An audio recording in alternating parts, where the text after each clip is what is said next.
Live from the John F. Kennedy Institute of Politics at Harvard University, Hardball's battle for the White House. Tonight, our series of interviews with the Democratic candidates for president continues. Here's Chris Matthews.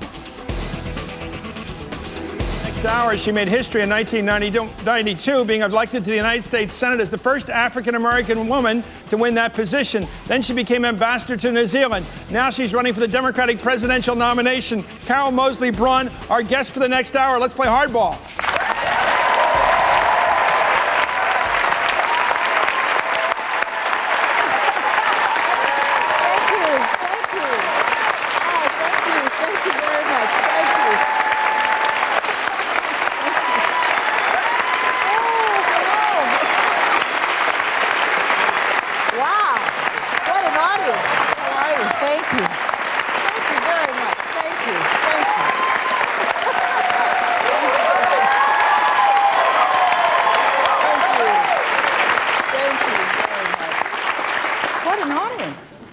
Senator, Madam Ambassador. Yes.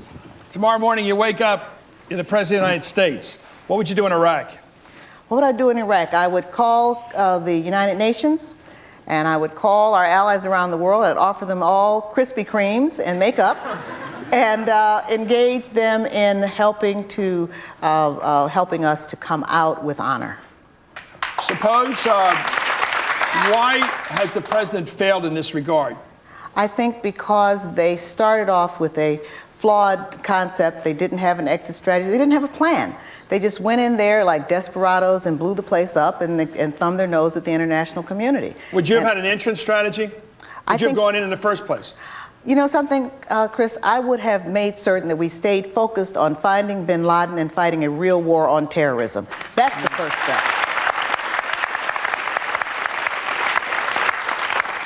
There's a new Gallup poll out of Iraq, out of Baghdad. It says 62% of people say that they're glad Saddam is gone. Doesn't that mean that there's a good case to be made for this war? I'm sure that I'm surprised it's not 90% of the people glad that Saddam is gone. That's not the point. We were starting off, sent them out to go and handle a war on terrorism, get the people who violated us on September 11th, bring them to justice, break up the terrorist cells around the world, and instead of doing that, they changed the subject and went in to take out Saddam Hussein looking for weapons of mass destruction, which we've never found. Why did we go to war with Iraq? You have to ask George Bush. Well, what do you think? You're a student of history. You're a United States Senator, former ambassador. You're running for president. Why did these people around the president invade Iraq and occupy Iraq? What was their motive to do this? I think that they were. I don't know what their motive was. We can only speculate. And there are all kinds. There's all kinds of speculation. Give me the best. Can I tell you a quick story? No, I want to know why you think these guys you're running against. Because if you don't understand why you're running, why they did what they did, what's wrong with them? I can tell you what's wrong with them. I think that because they have a view of the world that doesn't comport with any reality I understand. They thought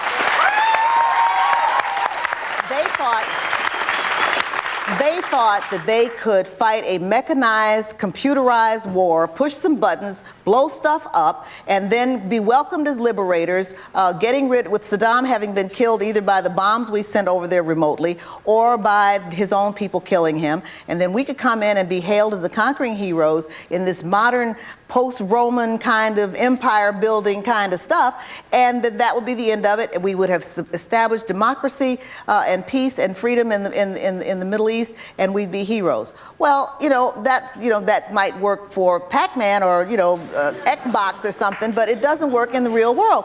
And the problem is that they went in without thinking through what they were doing, what relationship it had toward the domestic security of the American people. My first priority is the domestic security of the American people, making certain that we are safe here at home, that our first responders have the support they need, whether it's hospitals or police or fire, making certain that communities feel safe and protected. This war in Iraq had nothing to do with any of that. If you were in Iraq and you saw the American soldiers coming, would you have fought? Have fought? Us. If you're an Iraqi. Would you have fought for your country against us? You know what? I'll tell you, I can't put myself in the shoes of Iraqi, but I can tell you this. 10,000 Iraqi civilians have died in this effort to get Saddam Hussein who deposed. Now, Whose fault is that? He was deposed. Well, I'm sure it's the chaos over there. It's a failed state at this point, isn't it?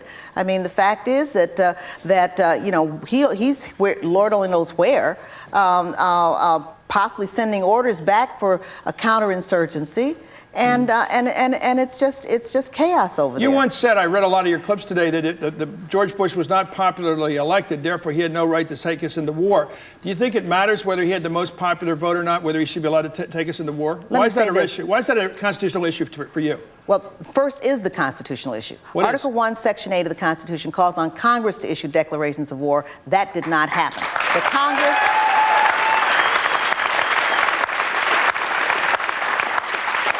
But Gephardt was a co-sponsor of the resolution. I'm sorry, Lieberman was. Gephardt was down there. Even John Kerry from this state was signed onto this thing.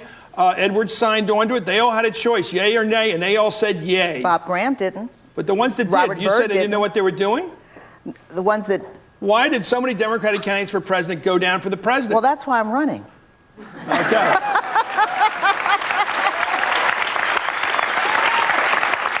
We're going to take some questions in just a minute. I want to talk about your campaign. Yeah. Now the hardball starts, yes. Okay? Okay. And by the way, I thought your viewers... no, that was brilliant conversation between us. Okay. Now the hard part is, how much does it cost to run for president today? More money than anybody would ever want to imagine. How much did it cost you to keep in the race so far? So far, we spent, I think $500,000. When you ran for the Senate, you spent almost 10 times that amount, right? Yes, but not in the primary. Not in the primary. Okay. Yeah. How do you compete against guys like Dean who can raise $25 million? You just keep going. And that's what we're going to do. We're going to keep going. I have a brand new campaign manager and a deputy manager. Is that the person there? That's it. Patricia, that's her. Are you identifying Patricia Ireland, formerly president of NOW, now? Patricia Ireland.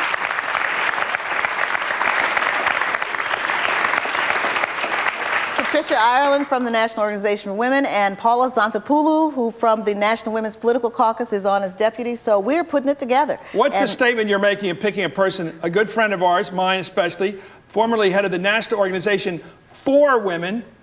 Why did you pick this person to run your campaign? Is it a woman's campaign? Is it a feminist thing?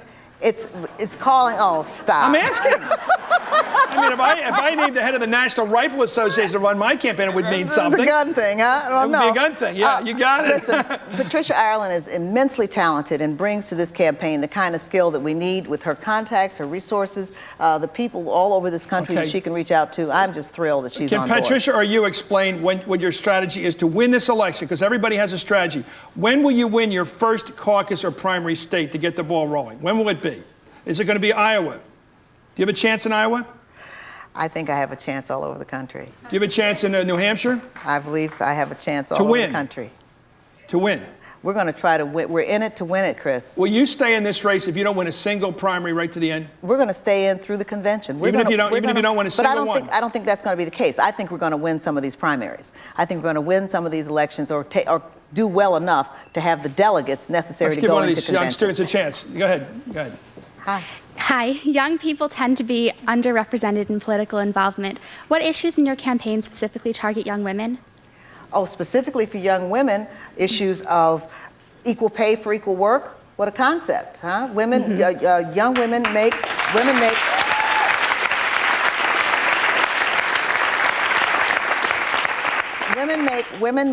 67 cents on the dollar. African American women make 54 cents on the dollar. Hispanic women, Latinas, make 54 cents on the dollar for every dollar that a man makes. That's just not right. And in addition to the pay disparity, there's a disparity that carries over into pensions. 76% of the elderly poor in this country are women, and there's a reason for it, because our work is not valued. In addition to the issues of the economic issues, though, there are the issues of violence against women. We are saddened. I mean, 1 in 4 of the Air Force Academy cadets who are female have been victimized by sexual assault. That's an outrage, and yet we need to. But it's been, kind of hushed up and dealt with quietly. Well, I'm not suggesting that we try to scandalize the Air Force Academy or any of the academies. They're very important, and they're honorable people there. But we need to make certain that young women are not denied opportunity because of violence or because of discrimination. Madam Ambassador, we're going to come right back. I want to talk about right now tonight at 9 o'clock on this network at MSNBC. Hang on to the dial right now. This time, at this station, at 9 o'clock for now, we're going to have JFK, the day that changed the world, that changed America. Certainly, it's about the Kennedy assassination. You will never see a documentary like this. It's people with their first-hand experience of learning when John F. Kennedy was killed, and it's an amazing story. Let's take a look at what Jack Kemp went through himself. He's an example.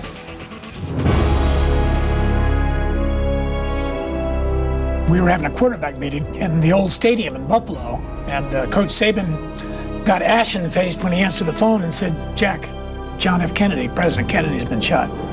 And we just stopped talking. That was it. So the AFL called off its games. The NFL went ahead, and for many years, Pete Rozelle was criticized for playing the NFL games when the AFL had called off our games. Many years later, when I was in negotiations with Commissioner Rozelle, I said, "Tell me, Commissioner Rozelle, why didn't you call off the games after Kennedy was shot?" He said, "Jack, don't tell anybody, but Pierre Salinger called me on behalf of the family. The Kennedy family wanted the NFL to play." Pete never got, in my opinion, got the respect he deserved for keeping that quiet all those many years. In fact, he went to his deathbed with that secret.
Moseley Braun, former United States Senator, former ambassador to New Zealand. You danced with Howard Dean the other night. How is he? He's a pretty good stepper. Is he really? What do you think is the thing that made his campaign sort of spark? He comes from nowhere in Vermont. Well, Vermont's not nowhere, but it's small. And he's making all the noise on the campaign trail. What do you think he's got well, not all you don't have, but what's he got? Well, you know, I make it a point not to really do commentary on other people's campaigns. Come on. Well, I mean, come on. I mean, why should I? I like this. I'm a little gossip. Why is the guy doing it? Why do people like Harry Dean and the other guy? A lot of these other campaigns with the big names behind it, lots of credential, haven't quite clicked. Why do you think he's clicking? I got to tell you, everybody's campaign stands on its own bottom, and it's a long time before the voting starts, Chris. And I just think that it's a matter of, I'm going to get my message out there. I'm going to do the best I can. I'm going to talk about what I want to talk about. And if one guy is ahead of the other one, I hope to get past all come of on. them. Look, let me ask you this: when Sharpton's on the bus or hanging around the green room, is he as funny as he is when he's on the stage, or what? Has he got any extra material back there that's dirtier or bluer that he shows in public? No, he doesn't share it with me. No blue stuff? No blue stuff. What about if Hillary Rodham Clinton gets in this race? I don't think it's going to happen. She said would you split if she came in? No, why would I? I've been running. Well, I'm just asking. No. You would campaign against Hillary Rodham Clinton. What would be your issue against her? What would be your issue against her? No, this is for a Democratic primary. For the nomination? Yeah, for the nomination. If Hillary got in, wouldn't you feel fulfilled by her nomination, or would you feel you still had to offer some? Is that like being pregnant?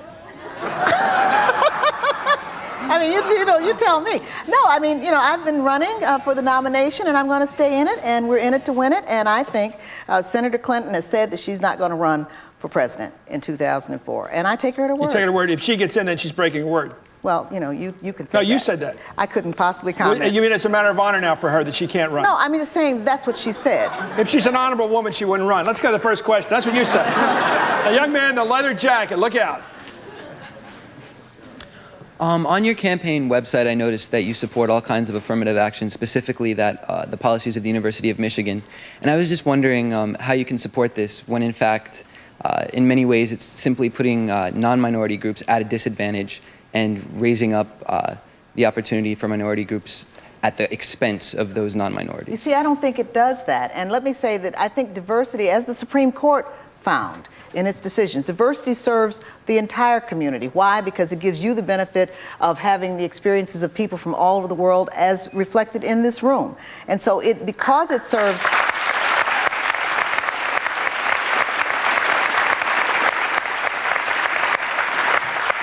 But let me address specifically the other part of your statement. In my opinion, every young person with 2 brain cells working who wants to get a college education ought to be able to have that. It shouldn't be a competition based on the fact that, white guys can't get in because there's room being taken up by somebody else. Indeed, if anything, we should expand opportunity to everybody so that everybody has a chance, an equal chance to get in. Affirmative action serves a very powerful and positive set of values for our community, for our country, and I think we have to protect it. Okay, we're going to have to come back with more. More with Moseley Braun at the Institute of Politics at Harvard, John F. Kennedy School of Government. You're watching Hardball's Battle for the White House.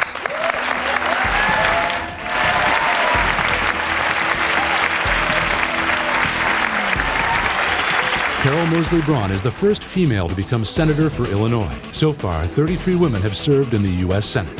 We're coming back with more from Senator Carol Moseley Braun on Hardball's Battle for the White House.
said something right before break that everybody here applauded, right? You said diversity is good, affirmative action is good, and you said everybody should go to a quality school. But all these kids are here.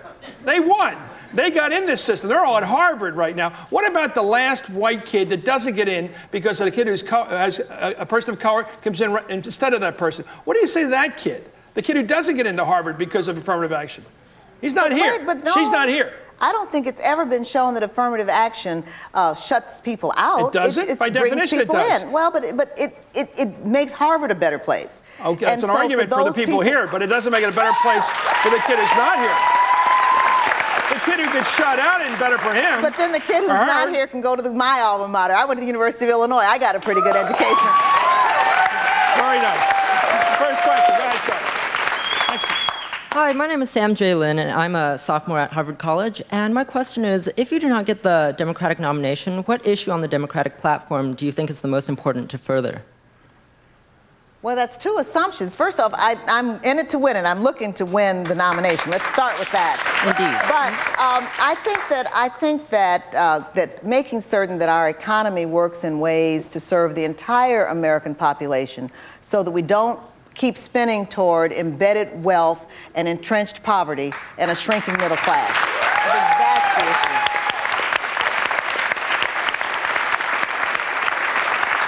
Should repeal the Bush tax cut. Oh, absolutely. Next question. As a former ambassador, why did you say you would support the $20 billion for Iraq aid, even though third world countries usually are economies are corrupt and they usually squander a lot of the money we send over? Well, okay, I think you're kind of mixing two things here. The fact is, for Iraq, I think it's important that we not cut and run. I oppose the war, as you may know, from the beginning on a variety of grounds, not the least of which were constitutional grounds. But now that we're there, we can't cut and run. We've blown the place up. We have a responsibility to leave it no worse than we found it.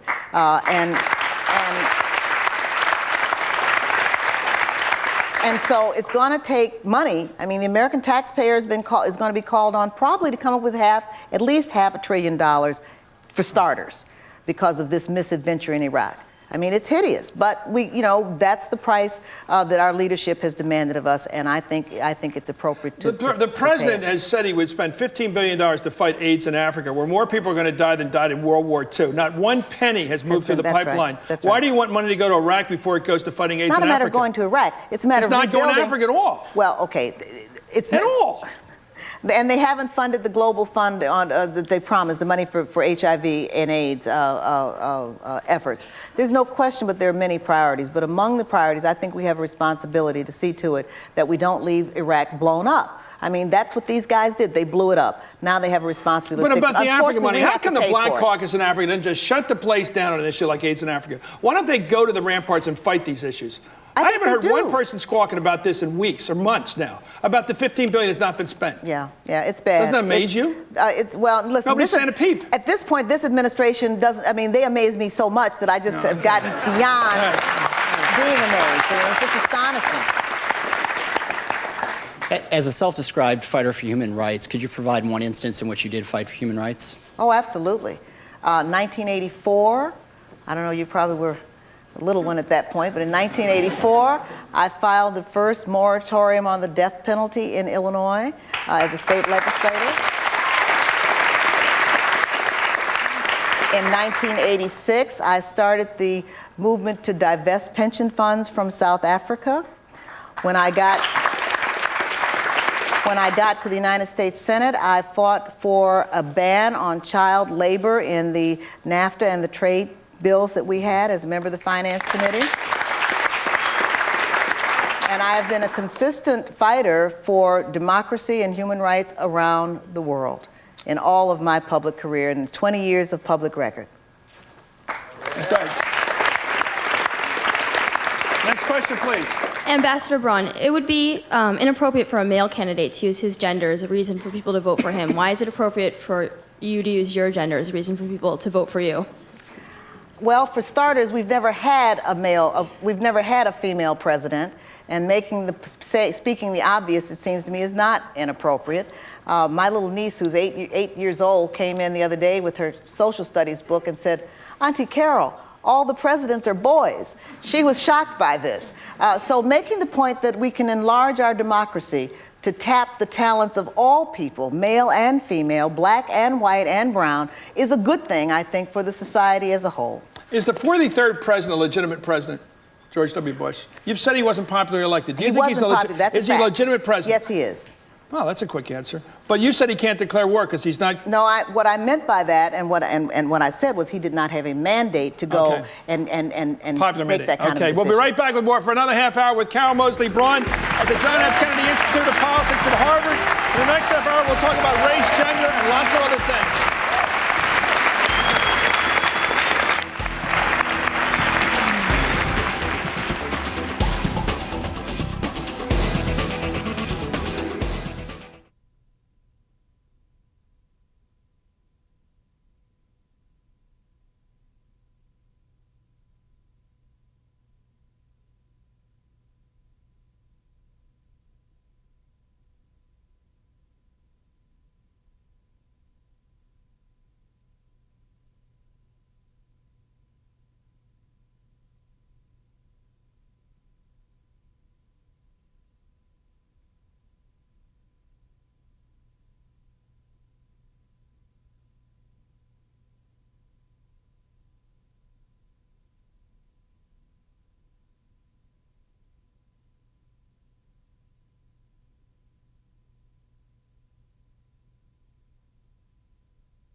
Hello, I'm Christy Musumeci at 1:30. Here are the headlines. The penalty phase is now underway after a jury in Virginia Beach convicted sniper suspect John Muhammad of 2 counts of capital murder and other charges.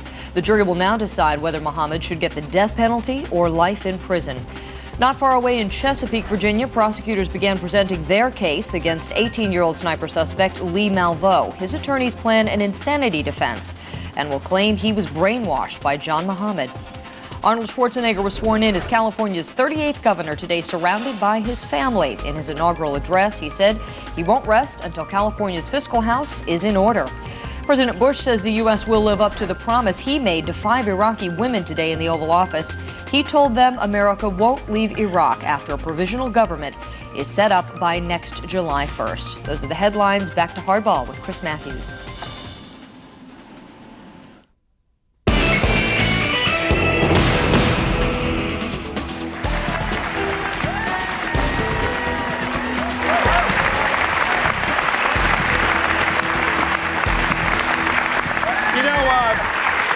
Drive some people crazy with this conversation, but this country, let's talk about our country, because you're one of the few African-American people to run for president in history.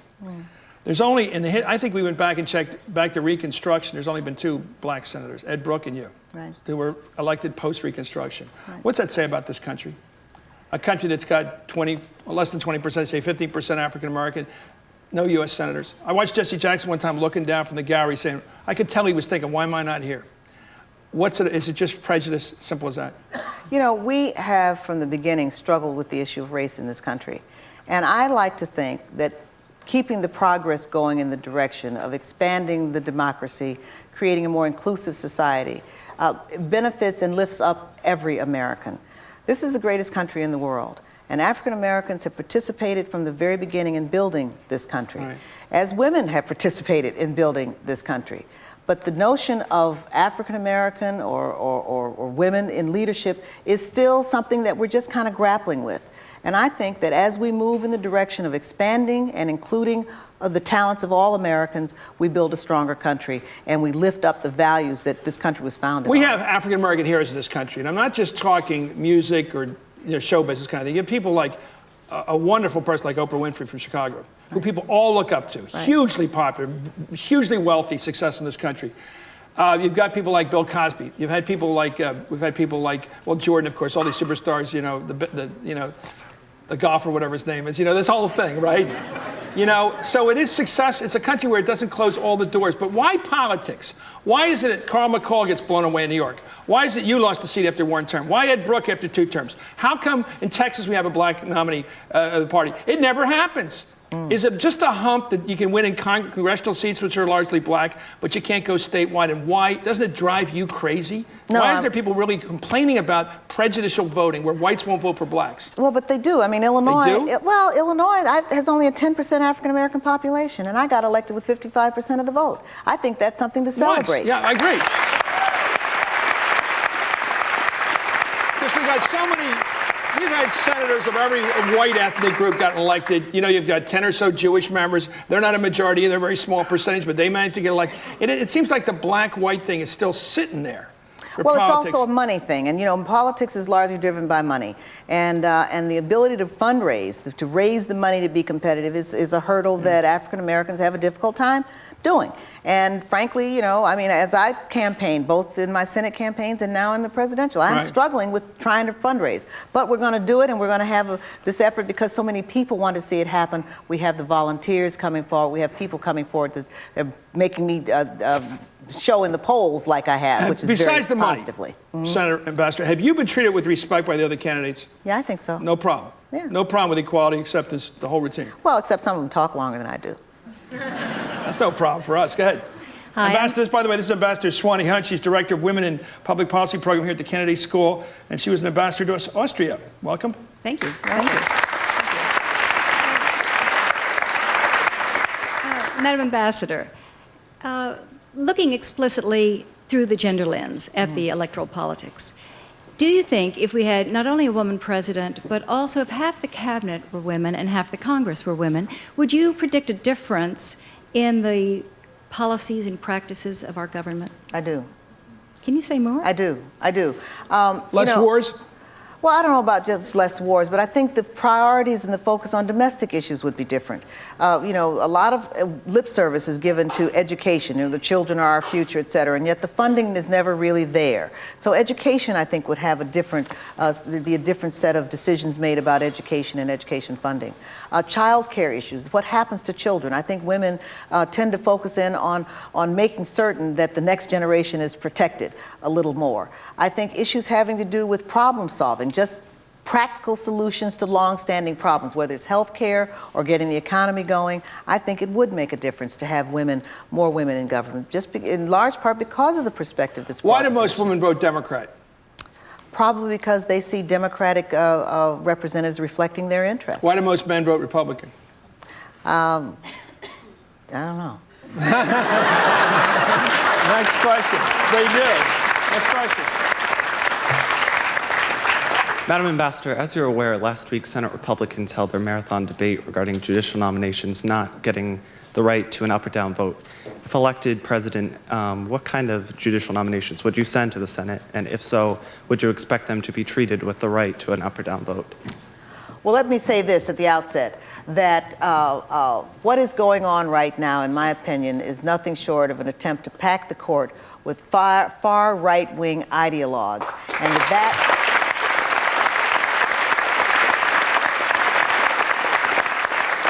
So I congratulate the members of the Senate who are holding up their constitutional responsibility in stopping those nominations. Now, having said that, the question is whether or not the administration respects the judiciary, the bench, and the rule of law enough to understand that you just don't keep sending people who don't seem to demonstrate judicial temperament and balance and themselves a set of views that don't move to the extremes of political thought in this country.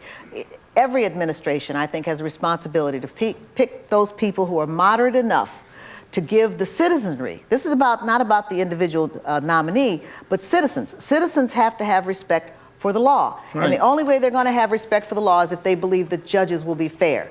And you can't have judges giving speeches about how they hate this, hate that, and don't think that that previous decisions made any sense, and expect to have respect for the law. Do you think Clarence Thomas was treated with respect when he went up for Supreme Court? Was he treated with respect as a man? I think so. Based on what I saw, I wasn't in the room, but from the hearings I saw, yes, I think he was. The kind of questions he was asked? The very personal questions. Was that fair, the way that he was treated? He said it was a high-tech lynching as an African-American man up for the Supreme Court. Do you think he was treated with dignity that a white candidate would be treated like? Ask Bob Packwood that question. What do you mean? Well, they were both the same. The issue was the same, wasn't it? It was both sexual harassment and whether or not that conduct had disqualified an individual. In Packwood's case, it was his Senate seat. In Thomas's case, it was whether or not he was going to be confirmed for the highest court in the land. Do you think there should still be this sort of implicit quota on the number of African Americans in the court? We have one. We had Thurgood Marshall. Now we have. Do you think that the space shouldn't have been taken by a conservative and there should still be more opportunities for blacks to be on the Supreme Court? Look, the most important thing in picking a judge is finding a person who respects the law, who knows the law, and has the heart and the head to make fair decisions that the people will regard as the final word. Does Clarence Thomas pass that test? Well, you know, and without personalizing the debate, I think it's incumbent on the administration to send forward nominees that meet the test of a good head, a good heart, and balance and fairness in their views. Okay, we're going to be right back. We're going to talk more about the personal stuff. I love this part. We get back all kinds of interesting personal questions of Ambassador Carol Moseley Braun.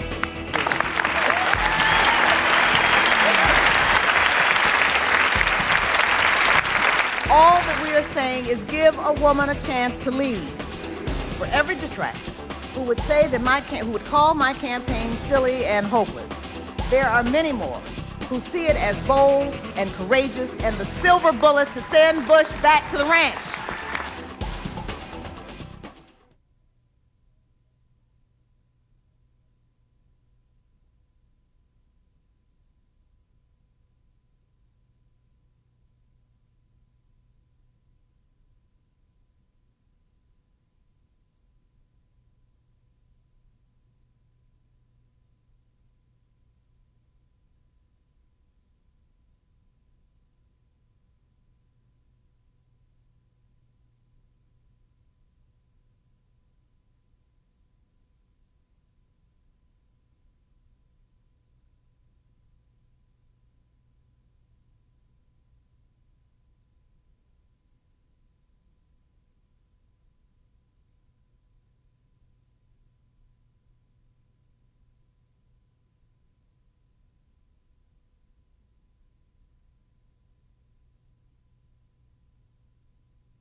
Hello, Ambassador. As a human rights activist, can you please explain the reasons behind your vocal support of the 1990s Nigerian military dictatorship?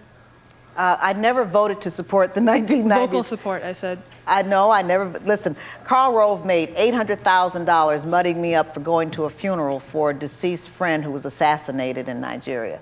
It had nothing to do, I have a very clear record of support for human rights.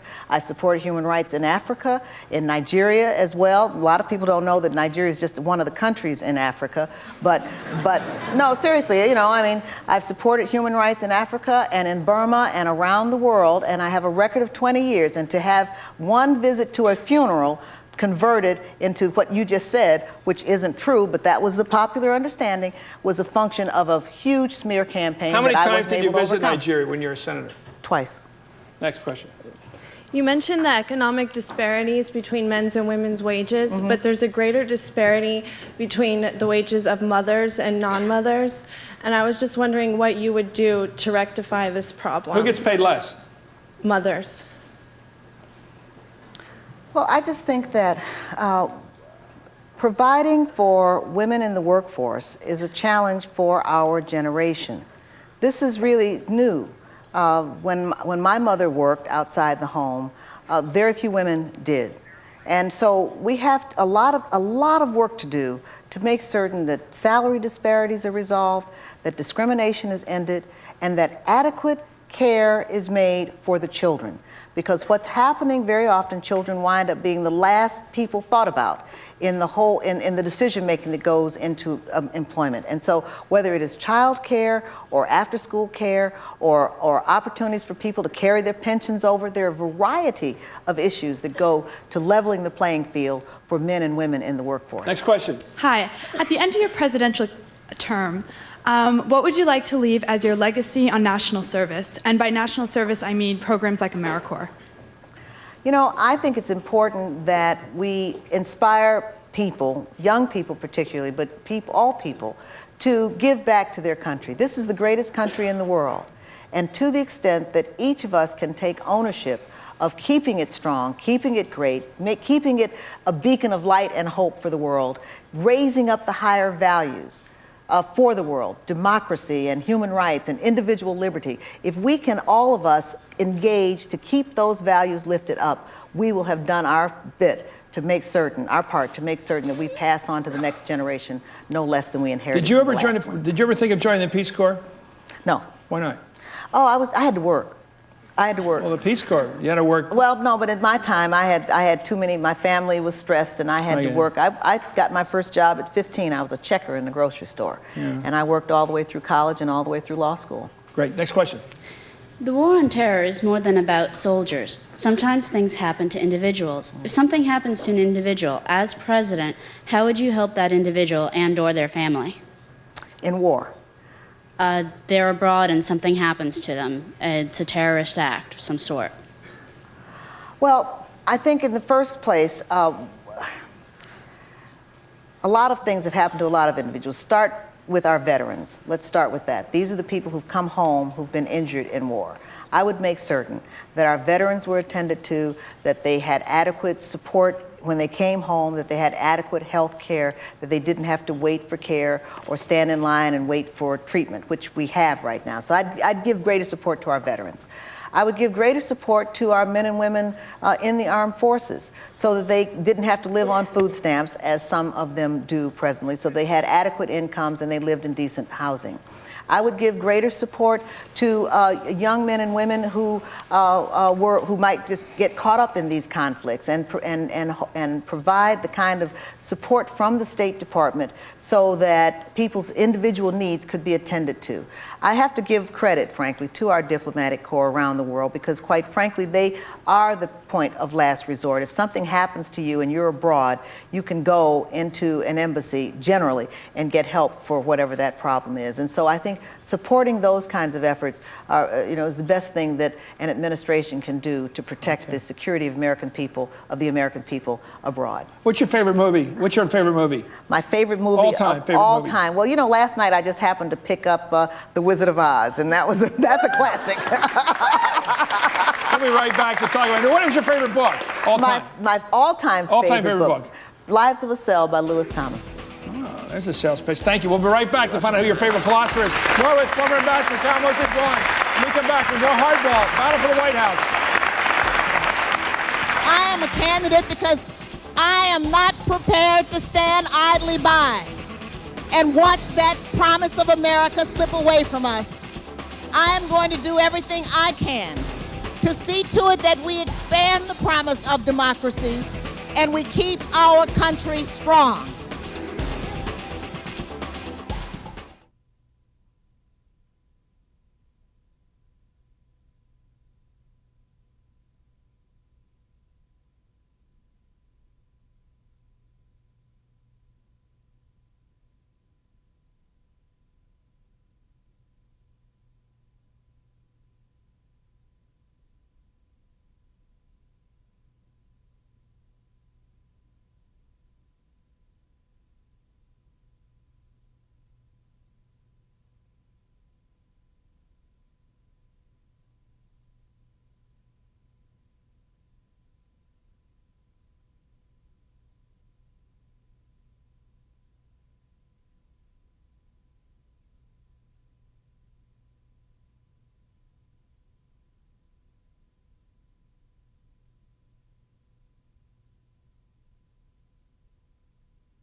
Moseley Braun. Ambassador, you stuck your neck out and came out with that avant-garde film. What was it called? Your favorite movie? The last one, Wizard of Oz. Oh, yeah. That was a risky business. Let's go to your favorite philosopher. Descartes. Good, okay. Favorite musician? Okay, a tie. Keith Jarrett and John Coltrane. Oh, God, okay. You wanted to make some kind of announcement. Go ahead and make it. Well, no, I have to do an announcement to invite everybody to our website, carolforpresident.com. We'd love to have you come. We're going to take some more questions here. Let's go, sir. Tell us what you think. You're done. You're up. Ambassador, in 1992, when you were elected to the U.S. Senate, about 7 other women were elected as well, and was heralded as the Year of the Woman. My question is, what happened? To the Year of the Woman? Well, I think every year should be the Year of the Woman. I think keeping the progress going forward, opening up our society, including the talents of everybody. You know, it's almost mathematical if you think about it. If you can tap the talents of 100% of the people, you have a better chance of a better outcome than if you can just tap the talent of half of the people. And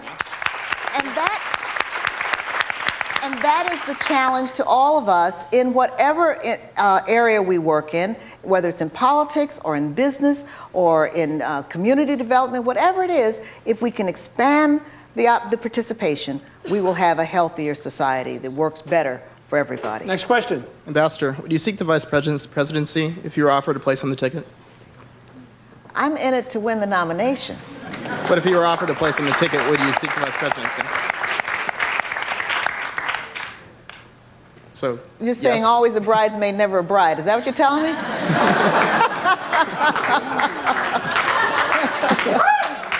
Next question. I'm interested in your thoughts on public education, and in particular, how you feel about No Child Left Behind. Yes, also known as No Child Left Untested, or No Behind Left, or it will be the biggest unfunded mandate and require property tax increases such as you have never seen. It represents a stick and not a carrot in terms of education. The national government ought to be supporting teachers and parents and communities to provide quality education to children across this country, and instead of just punishing them for their inability to make the grade on some set of tests. But what's wrong with testing?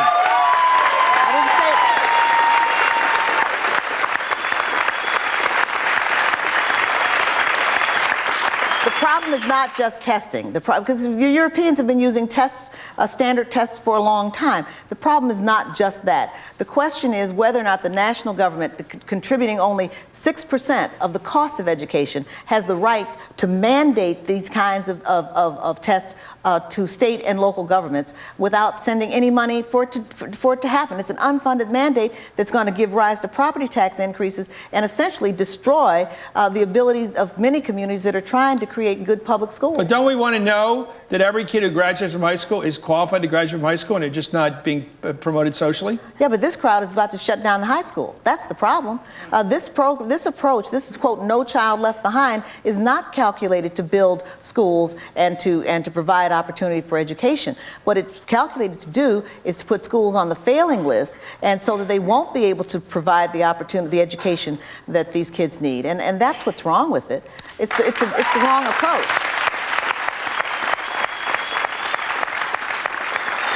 I feel strongly, education is a public benefit as well as a private good. It's something that the public has an interest in seeing that every child gets quality education. And the only way we're going to be able to do that is develop greater collaboration between the national, state, and local governments. At 6%, if we just expanded the national contribution to education to 10%, that would relieve some of the property tax burden. That would let local districts do a better job of providing quality education, whether it was bilingual education in one community or art and music in another. It would give people some support and some help. That's what we need to think about doing. How do we support efforts to provide quality education, not just punitively punishing people for their inability to do so? Let me ask you about, let me ask you where you were when Kennedy was killed. Where were you? Remember? Yes, I do. I was in high school. And it was devastating. Everybody, the bell rang, and everybody, we thought it was a fire drill. You know, I'm from that generation that did duck and cover. Remember during so we thought it was, you know, something nuclear or something had gone on, and when we found out the president had been shot, it was devastating to everybody. What did you think of Kennedy when you were a kid? Oh, he was a hero. He was an American icon, an idol. We thought he was glamorous and wonderful and brilliant, and his wife was beautiful and glamorous and brilliant. And you know, I was really taken by the fact that she spoke French. I thought that was really cool. Okay. Thank you. Well, I want to thank everybody. We'll get the questions next week. For the other candidates, in 2 weeks we're going to have Howard Dean here, the guy you didn't want to, but you did dance with him. Yes. That's a start. Anyway, December 1st, he's going to be here. Then we're going to have General Clark here. I noticed something about General Clark. He doesn't blink, which is very interesting. He will not blink before foreign threats, which I can predict. Anyway, don't forget, at 9 o'clock tonight, big show tonight. Please go home from here, go back to your TV sets and watch JFK, the day the world changed, the day that changed America. That's about the Kennedy assassination. First-hand accounts. You'll never see this before or again. Right now, it's time for the countdown with Keith Olbermann. Thank you very much.